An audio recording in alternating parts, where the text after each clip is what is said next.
I just played Costume Quest for the first time, and it reminded me why I love Halloween. Whoa, okay.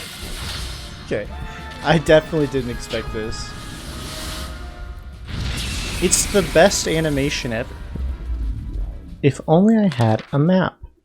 To kick off the start of my spooky games for spooky season lineup, I played Costume Quest. It felt like watching a Cartoon Network Halloween movie. Like it belongs between Monster House and Scary Godmother on cable TV on an October evening. The kind of movie you'd stumble across while flipping through channels in October, realizing it's halfway over, but you still stick around because it's cozy and weird and very, very Halloween. It's cute, it's simple, it's full of candy, and it's also the kind of game that left me wondering, who exactly was this made for? Because narratively, it's aimed at pretty young kids, like single-digit children, but the combat seems built for someone a little bit older. It's not hard, but it's just a little more mature for the story it's wrapped in. Like someone made a kid's cartoon and then accidentally gave it some light RPG mechanics. But we'll get there. First, let's talk about what Costume Quest actually is. A cute little Halloween adventure that starts with a pair of twins, a bag full of candy, and a missing child dressed as a giant piece of candy corn. It begins with a fight. Not a boss fight, a sibling one. Two twins arguing over who gets to go trick-or-treating first. It's a perfect little setup. It feels authentic, childish, and harmless. And depending on who you pick, the other sibling immediately becomes the one who gets kidnapped by monsters. That's the entire premise. You're a kid in a Halloween costume trying to save your twin from a bunch of goblins who think candy and children dressed like candy are the same thing. And from there, it's off to the races. You wander through a cozy suburban neighborhood, knocking on doors, collecting candy, occasionally opening one to find a monster instead of a homeowner. Every house is a coin flip between, here's some candy kid, and prepare for battle. It's charming in a low-stakes way. The writing is light, the world is colorful, and the entire thing feels like it was built out of cardboard and enthusiasm, which honestly might be the perfect way to describe Halloween itself. The humor's got that familiar kids media pattern too, mostly for younger players, with a few winks for the older ones sitting nearby. It's not trying to be edgy or subversive, it just wants to be fun. And for the most part, it is. Except when you're trying to find the last house you somehow missed. I don't have many negative things to say about Costume Quest, but it doesn't have a map. And twice I found myself wandering in circles trying to figure out which door I hadn't knocked on yet. It's not game-breaking, it's just one of those small frustrations that make you feel like the real final boss was suburban navigation. Still, it nails the vibe. Candy, costumes, childhood rivalry, and a neighborhood full of weirdos. It's Halloween bottled up in a 4-hour RPG. Once you've settled into your role as the miniature superhero walking through suburbia, Costume Quest kicks into gear. Or maybe I should say it kicks into cardboard? The big hook is that every costume collect gets a battle form. When the turn-based fights start, your dinky little homemade outfit transforms into a full-blown robot, knight, or even the Statue of Liberty. A kid wearing a cardboard box suddenly turns into a 10-story mech, and it's played completely straight. That moment never stopped being fun. It's so committed to the bit. The game treats these Halloween costumes with the kind of seriousness usually reserved for a Final Fantasy summon. And every new costume reveal feels like a reward, not just mechanically but visually. Seeing the different costumes come to life was my favorite part of the entire game. The combat itself is simple, very simple, but not quite brain-off simple. You've got basic attacks, special abilities, and battle stamps that act like equipable modifiers that boost your stats or add new effects. Early on, you can just mash your way through fights, but there's a stretch in the middle where you actually have to think a little bit about your build, just again at least a little bit.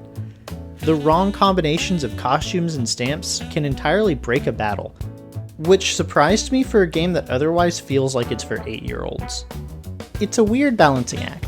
The story is aimed at kids, but the gameplay leans just slightly older, like early teens, or probably the adults playing alongside a child. It's the kind of game where a parent might handle the controller while their child watches, and both somehow get something out of it.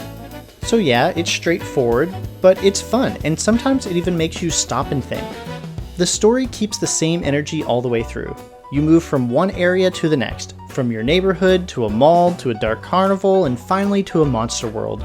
Each new area brings fresh costumes, slightly tougher enemies, and just enough variety to keep it from feeling too repetitive. It's not a complicated story. You fight goblins, collect candy, recruit friends, and eventually face off against a giant monster. It's lighthearted from start to finish, and that's fine. Not every Halloween story needs tragedy or big emotional swings. Sometimes it's just about the candy.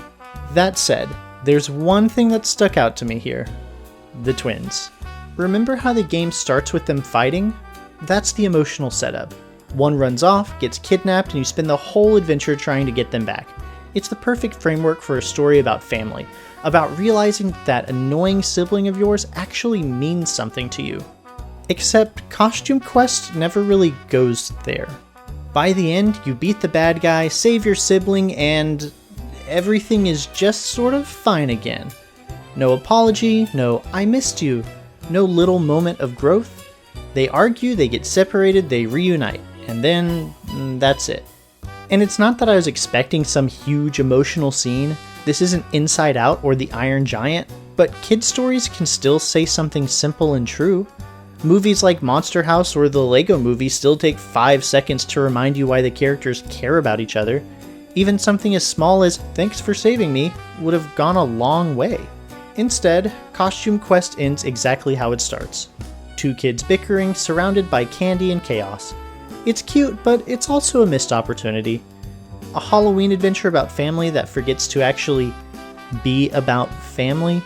Still, it's hard to stay mad at a game this charming. The humor lands, the art direction is great, and watching a group of kids take Halloween way too seriously is timeless and relatable. It's short, sweet, and cozy. When I finished Costume Quest, I started thinking about Halloween itself. Not just in the pumpkin and candy sense, but what the holiday actually means. In the US, Halloween is strange. It's one of the more commercialized holidays we have, and somehow the least defined.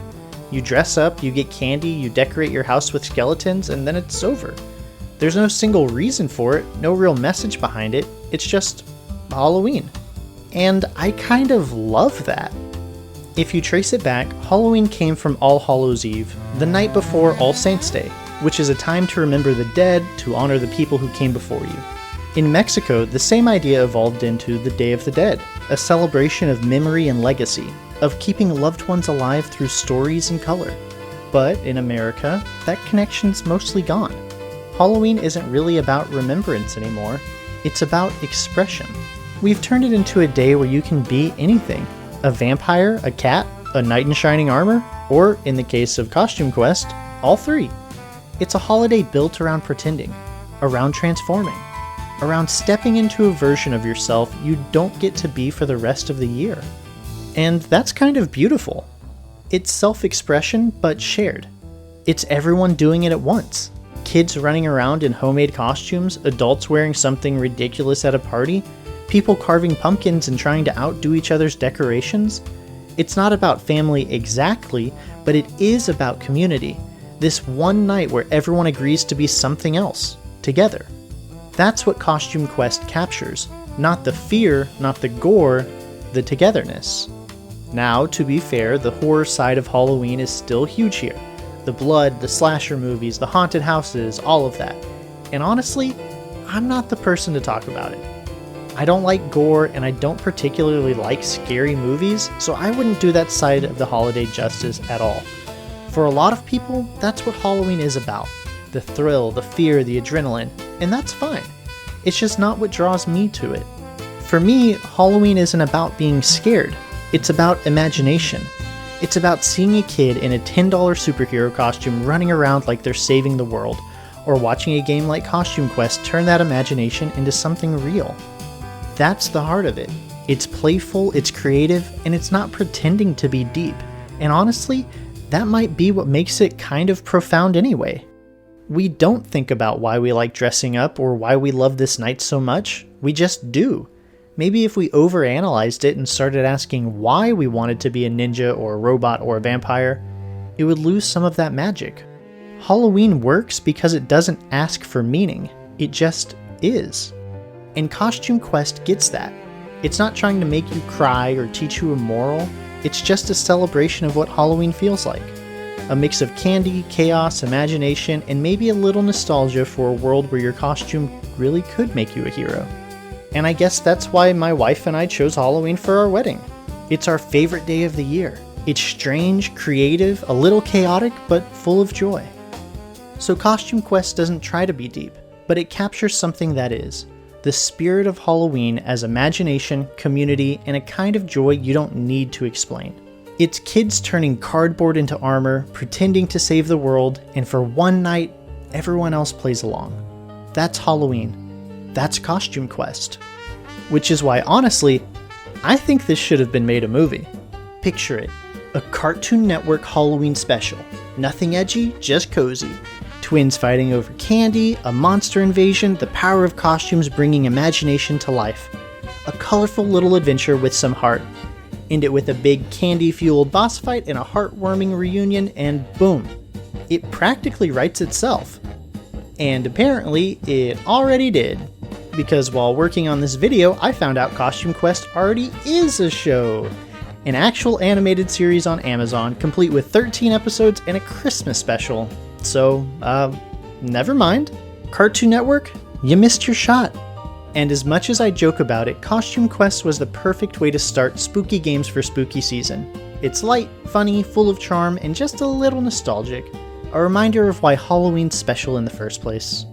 On Mondays I stream short games, and on Fridays I upload a scripted video like this one. Part review, part retrospective, part overthinking. To continue spooky games for spooky season, next Monday on October 13th, I'll be playing Inside. On the 20th, it'll either be Bramble the Mountain King or Dredge, and then on October 27th, I'll be streaming Detention, which means the video for that one goes up on Halloween itself. Nice. If you've made it this far and you're still sticking around, thank you. I'm just a small-time creator trying to make this a full-time thing. Or well, to be fair, I do already put in full-time hours, but I'd love to make this sustainable. Every like, every comment, every subscription, or even share genuinely helps more than you think, especially with the algorithm. Like, sharing these videos does so much for me, and I'd love to keep growing this community of people who just like video games. So if you want to keep going on this quest with me, stick around. And if you don't, well, that's fine too. I'll just be here, knocking on more doors, dressed like a giant piece of candy corn, hoping someone out there answers.